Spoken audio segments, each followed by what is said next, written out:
नमस्कार, मैं उत्कर्ष कुमार। आप देख रहे हैं news trial Bharat. News trial Bharat रगरत में खबर नहीं परोसते डर, दिखाते बस खबर। सब्सक्राइब करें न्यूज़ ट्रायल भारत। बढ़ते हैं आज के देश भर की और दुनिया भर की खबरों पर एक नज़र डालने के लिए।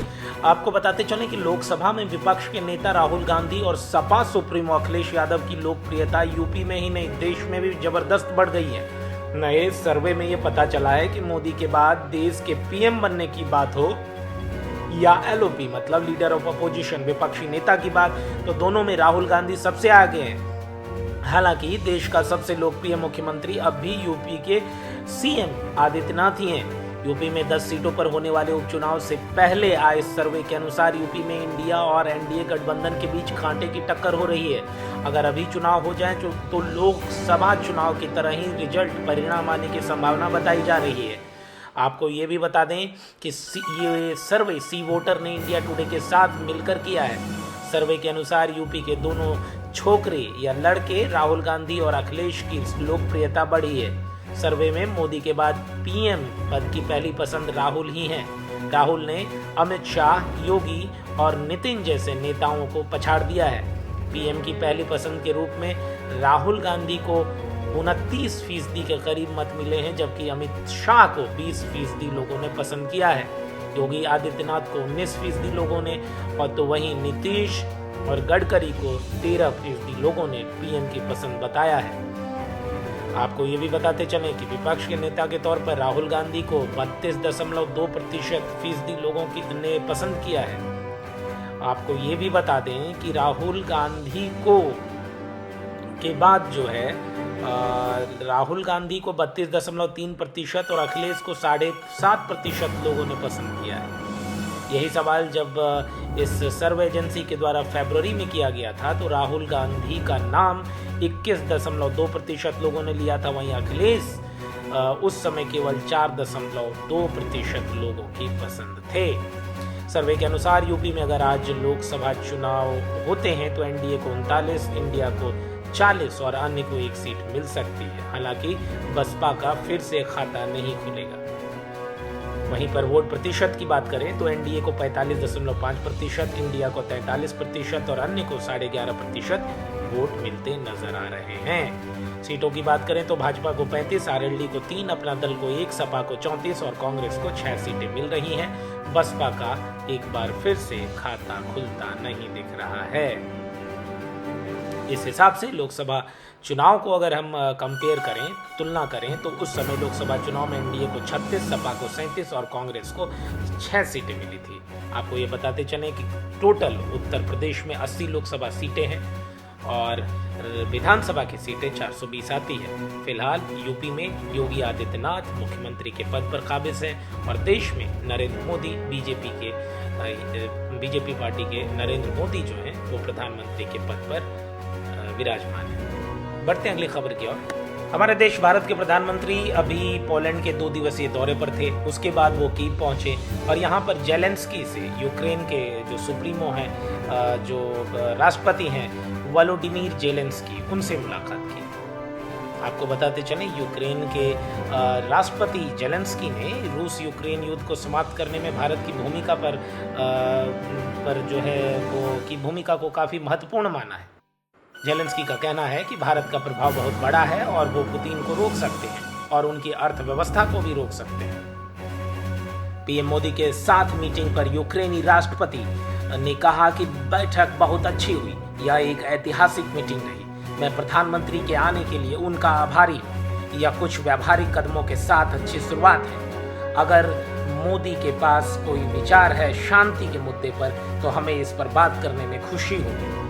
उन्होंने कहा कि पीएम मोदी पुतिन से ज्यादा शांति चाहते हैं। समस्या यह है कि पुतिन इसे नहीं चाहते।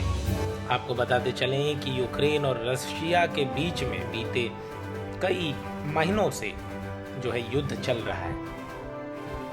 आपको ये भी बताते चलें कि दोनों ही देशों में जान माल की काफी क्षति हुई और इस पर विश्व जो है नजर बनाए हुए है।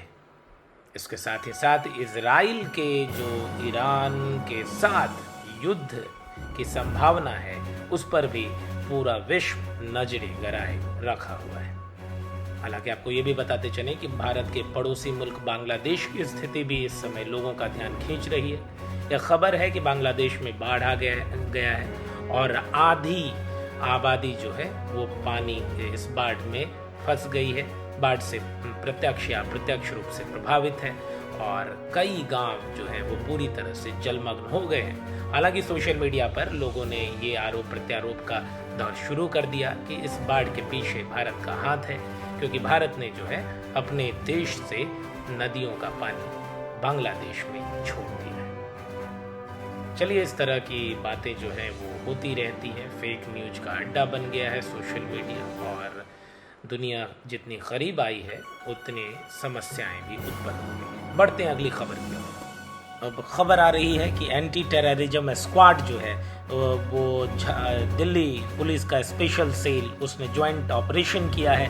ज्वाइंट ऑपरेशन जो है झारखंड पुलिस और राजस्थान पुलिस के द्वारा दिल्ली पुलिस द्वारा संयुक्त तौर पर चलाया गया और एक अलकायदा के मॉड्यूल को जो है बस्ट किया गया है, उसका भंडाफोड़ किया गया है। इस मसले में 14 संदिग्धों को हिरासत में ले लिया गया है। इससे पहले 2019 में इसी तरह के अलकायदा मॉड्यूल का भंडाफोड़ किया गया था। अलकायदा वहाबी इस्लामिक मिलिटेंट संगठन है। इसका मकसद भारत म्यांमार, अफगानिस्तान और बांग्लादेश की सरकार से लड़ना है ताकि इस्लामिक स्टेट बना सके और खलीफा का शासन जो है वो भारतीय उपमहाद्वीप में हो सके। आपको ये भी बताते चलें कि इनका मकसद अमेरिकी लोगों और दफ्तरों पर भी हमला करना होता है। यूएस और यूएन और इंडिया के साथ कनाडा ने भी इसे आतंकवादी संगठन घोषित करके इसे पर बैन कर दिया है। इस मामले में जो है भारत के कई हिस्सों और राज्यों में जो है 16 जगहों पर छापा डाला गया। छापा झारखंड के खासकर रांची, हजारीबाग, लोहरदगा जिलों में था। वहीं राजस्थान के भिवाड़ी जिले में भी छापे पड़े।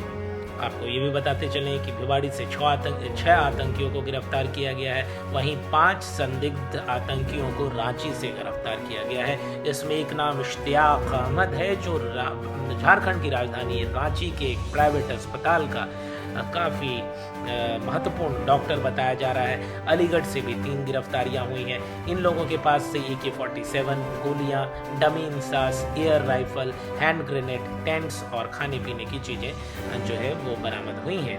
आपको ये भी बताते चलें कि इन लोगों को अरावली हिल्स जो है जो कि राजस्थान में पड़ता है उसके जंगलों में ट्रेनिंग दी जा रही थी और इसी तरह का जो मॉड्यूल है पहले रन किया जा रहा था उड़ीसा में।